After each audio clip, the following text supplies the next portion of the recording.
Hello and welcome to the first edition of the Virtual Tour de France. ASO and Zwift are happy to be able to offer the riders a playground for the resumption of competition.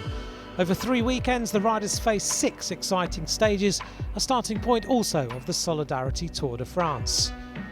We start with the women's race on the island of Watopia, a 36.4km course featuring 4 laps of a circuit with a hill to climb 4 times and 4 intermediate sprints before a fast run to the finish line. All the distinctive Tour de France jerseys are to be won, but this time it's a team competition for each prize. A first attack on lap 1 was blistering from Italian champion Elisa Longo-Borghini. She took a few seconds, scored a few points for the green jersey and was absorbed by the peloton. The Italian repeated the effort on the 3rd lap, crossing the sprint line in the lead again.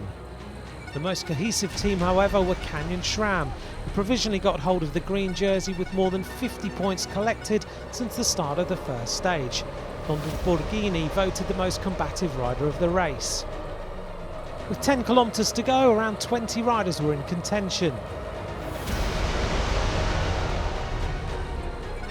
Chantal Blaak, the Dutch rider, tried to outwit the peloton using her cloak power-up, becoming invisible to the other riders, but she's caught.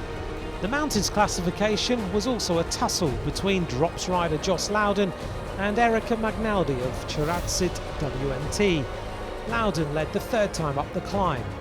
As we ran to the finish, 8 riders stood out, but it was British rider 19-year-old April Tacey who won in front of Kristen Faulkner, the American, and Chantal Blaak of Bowles Dolmans.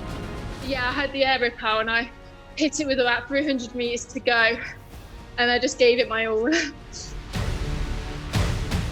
The same route was used for the men's race, 92 riders at the start, a short and nervous stage worthy of a classic. And in the peloton we find Michael Matthews, Greg Van Avermaet and Edvald Bosenhagen, but also the new terror of the peloton, Mathieu van der Poel. The cyclocross specialist will like this 36km course.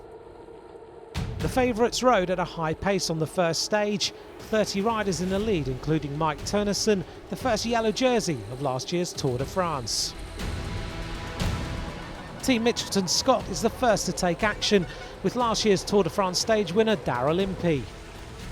The South African pockets the first intermediate sprint and remains visible during the stage. Some riders also tried their luck on the circuit, including Rafael Vals of Bahrain McLaren. Alpecin Phoenix, with cyclocross star Philip Valsleben, is also there and seemed keen to get the green jersey. The outcome seems inevitable. A bunch sprint, maybe, with a group of 20 riders at the front before the last ascent of the stage. The riders take turns using power-ups to try and get out of the group, but on the descent it all comes down to a sprint, where the rider with the power-up and the leg power is South African champion Ryan Gibbons of NTT, who speeds ahead to take the win. Second, Rally Cycling's Canadian Pierre-André Cote, with Nick Schultz of Mitchelton-Scott in 3rd. Oh, truly overwhelmed. I mean, it's such a great initiative and it's really exciting to have something like this.